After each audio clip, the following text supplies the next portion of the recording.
नमस्कार दोस्तों, आप सभी का दिल से स्वागत है हमारे चैनल जनभक्ति में।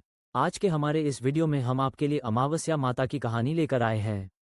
एक गांव में एक सास और बहू अकेली रहती थी और उनका बेटा विदेश में कमाने के लिए गया था। सास और बहू बहुत अच्छे से रहती थी, दोनों एक दूसरे की देखभाल करती थी। एक दिन बहू ने खाना नहीं खाया तो सास ने बहू से पूछा कि बहू, आज तुमने खाना क्यों नहीं खाया? तब बहू ने कहा कि सासू माँ, आज मेरा 3 पनौती अमावस्या का व्रत है, इसलिए मैंने खाना नहीं खाया। तब सासू माँ ने कहा कि बहू, यह व्रत क्या होता है और यह व्रत करने से क्या फल मिलता है, मुझे भी बताओ। तब बहू ने कहा कि सासू माँ, 3 पनौती अमावस्या का व्रत करने से बहुत पुण्य मिलता है, घर में अन्न धन बना रहता है और सुख शांति रहती है तथा अटल सुहाग मिलता है और पुत्र की प्राप्ति भी होती है। इस व्रत में प्रत्येक वर्ष अलग अलग खाना खाया जाता है और भगवान विष्णु के मंदिर में चढ़ावा चढ़ाया जाता है या फिर किसी ब्राह्मण को दान दिया जाता है। इस व्रत में पहले साल शक्कर, घी और चावल से बना खाना खाया जाता है। पहले साल व्रत पूर्ण होने के बाद 1.25 किलो चावल और 1 कटोरी घी तथा 1 कटोरी शक्कर का दान किसी ब्राह्मण को दान में दिया जाता है। दूसरे साल में जो घी और शक्कर से बना खाना खाया जाता है, जब दूसरे साल व्रत पूर्ण हो जाए तो 1.25 किलो जो 1 कटोरी घी तथा 1 कटोरी शक्कर किसी मंदिर में चढ़ाएं या फिर किसी ब्राह्मण को दान देना चाहिए। तीसरे साल गुड़, तिल और घी से बने व्यंजन खाने चाहिए। जब तीसरे साल व्रत पूर्ण हो जाए तो ½ किलो तिल, गुड़ तथा 1 कटोरी घी किसी मंदिर में चढ़ाया जाता है या किसी ब्राह्मण को दान दिया जाता है। इसे ही 3 पनौती का अमावस्या व्रत कहा जाता है।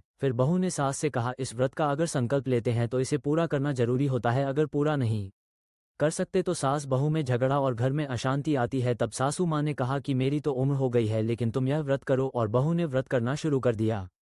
लेकिन एक दिन बहू ने किसी के कहने पर गेहूं से बनी रोटी खा ली और अमावस्या माता इस बात से नाराज हो गई। जो सास और बहू बहुत ही प्यार से रहती थी, अब इन दोनों में झगड़े होने लगे। सभी गांव वाले भी हैरान हो गए कि ये सब क्या हो रहा है। सास अपनी बहू को कहने लगी कि तुम जब से हमारे घर में बहू बन के आए हो तब से हमारे घर की लक्ष्मी चली गई है, तुम हमारे लिए शुभ नहीं हो। तब बहू ने कहा कि आपके घर की लक्ष्मी चली गई है तो कहाँ मिलेगी, मुझे बताओ, मैं लक्ष्मी को लेकर आऊंगी। तब सासू माँ ने कहा कि लक्ष्मी तुमको समुद्र के बीच में भगवान विष्णु के पैर दबाते हुए मिलेगी। तब बहू ये कहकर घर से चली जाती है कि जब तक मैं लक्ष्मी को लेकर नहीं आऊंगी तब तक इस घर में पैर नहीं रखूंगी। इतना कहकर बहू माँ लक्ष्मी की खोज में निकल जाती है। जब बहू लक्ष्मी को खोजने के लिए निकलती है तब उसे बीच रास्ते में एक गाय माता मिलती है। वह बहू से पूछती है कि आप कहाँ जा रही हो? तब बहू ने कहा, है गाय माता, मेरी सासू माँ मुझे कहती है मेरे आने से घर में अन्न धन की कमी हो गई है और उनके घर की लक्ष्मी चली गई है, तो मैं लक्ष्मी को लेने जा रही हूँ। तब गाय माता ने कहा, है बेटी, अगर तुम जा रही हो तो भगवान से मेरे बारे मैं भी पूछना। तब बहू कहती है, ठीक है गाय माता, बताओ मैं आपके बारे में क्या पूछूं? तब गाय माता बोलती है कि मेरा जब भी बछड़ा होता है वह मार जाता है, जिंदा नहीं रहता। तुम भगवान से पूछ लेना कि मेरे साथ ऐसा क्यों हो रहा है, मैंने ऐसे कौन से कर्म किए हैं। तब बहू बोली, गाय माता, मैं आपके बारे में जरूर पूछ लूंगी। यह कहकर बहू आगे बढ़ती है। अब आगे जाते ही बहू को एक घोड़ी मिलती है जिसके गले में घंटी बंधी हुई होती है।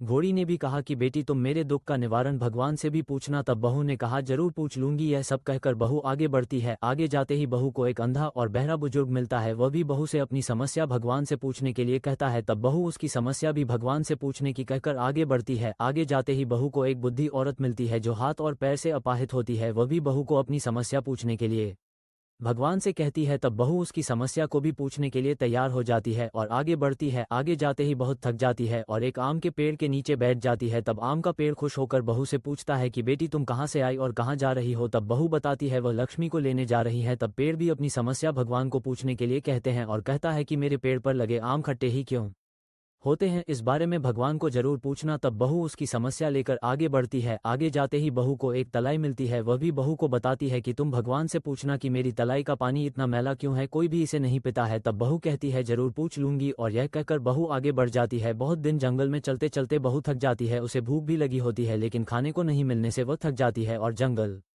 में बेहोश हो जाती है। उसी समय भगवान विष्णु और माता लक्ष्मी वहां विचरण करते हुए आते हैं। तब माता लक्ष्मी भगवान विष्णु से कहती हैं, हे नाथ, यह आपकी बहुत बड़ी भक्त है, आप इसके दुखों का निवारण करो। तब भगवान विष्णु कहते हैं कि इस संसार में बहुत जीव दुखी है, सभी अपने अपने कर्मों का फल भोग रहे हैं, किस किस के दुख का निवारण मैं करूं? तब माँ लक्ष्मी ने भगवान विष्णु से विनती की और कहा कि वह भूखी प्यासी है और इसे यहाँ अगर ऐसे ही छोड़ दिया तो जंगली जानवर उसे अपना शिकार बना लेंगे। माता लक्ष्मी की बात सुनकर भगवान विष्णु एक साधु का वेश धारण करते हैं और बहू के पास जाते हैं और होश में लाते हैं। बहू के होश में आते ही साधु वेश में भगवान उससे पूछते हैं कि वह यहाँ क्यों आए है और कहाँ जा रही है। तब बहू पूरी बात बताती है। उसकी बात सुनकर भगवान विष्णु और माता लक्ष्मी प्रकट होते हैं, उनके साथ अमावस्या माता भी प्रकट होती हैं बहू उनके चरणों में गिरकर बंधन करती है। अमावस्या माता बहू से कहती है कि बेटी तूने मेरे व्रत को खंडित किया है, इसी की सजा मिली है तुझे, लेकिन अब मैं तुम्हें माफ करती हूँ और तुम घर जाओ, तुम्हारा घर अन्न धन से संपन्न होगा, तुम्हारा घर सुंदर महल में बदल जाएगा और तुम्हारी सभी मनोकामनाएं पूर्ण होंगे। ये सब होने के बाद बहू को रास्ते में जो भी मिला उन सभी के दुखों का निवारण करने के लिए विनती करती है। तब भगवान विष्णु बोलते हैं कि गाय ने कभी अपना दूध किसी को नहीं पिलाया, उसे वजह से उसके बछड़े जिंदा नहीं रहते, तुम उसका दूध पी लेना जिससे उसके बछड़े जिंदा रहने लगेंगे। घोड़ी पिछले जन्म में आटा पीसने वाली महिला थी, वह किसी को आटा पीस कर नहीं देती थी, इसलिए उसके गले में चक्की के पार्ट बंधे हुए हैं, तुम उसके पार्ट खोल देना, वह बिल्कुल ठीक हो जाएगी। बुजुर्ग कभी भगवान के मंदिर में नहीं गया और ना ही उसने कभी भगवान के भजन सुने, तुम उसको मंदिर ले जाना और दर्शन करवा देना, वह ठीक हो जाएगा। बुजुर्ग महिला जो थी उसने कभी भी अपनी जवानी में दान पुण्य नहीं किया, इसलिए उसे ये सजा मिली है, तुम उससे दान करवा देना तो उसकी विकलांगता दूर हो जाएगी। उसे आम के पेड़ से भी किसी बच्चे को अपने आम खाने को नहीं दिए, इसलिए उसके सभी आम खट्टे होते हैं, तुम उस पेड़ का आम खा लेना, फिर उसे पेड़ पर मीठे आम आने लग जाएंगे। तलाई का पानी पिछले जन्म में देवरानी जेठानी थी, वह हमेशा झगड़ा करती रहती थी, इसलिए उसका पानी मैला है, तुम उसका पानी पी लेना, वह तलाई शुद्ध हो जाएगी। बहू ने भगवान विष्णु, माता लक्ष्मी और अमावस्या माता को नमन करके घर जाने के लिए निकलती है और रास्ते में उसी जो भी मिला उनके सभी समस्या भगवान के कहे अनुसार दूर करती है, सभी उसे आशीर्वाद देते हैं। घर जाते ही उसका घर एक सुंदर महल में बदल जाता है तथा घर में अन्न धन भरा मिलता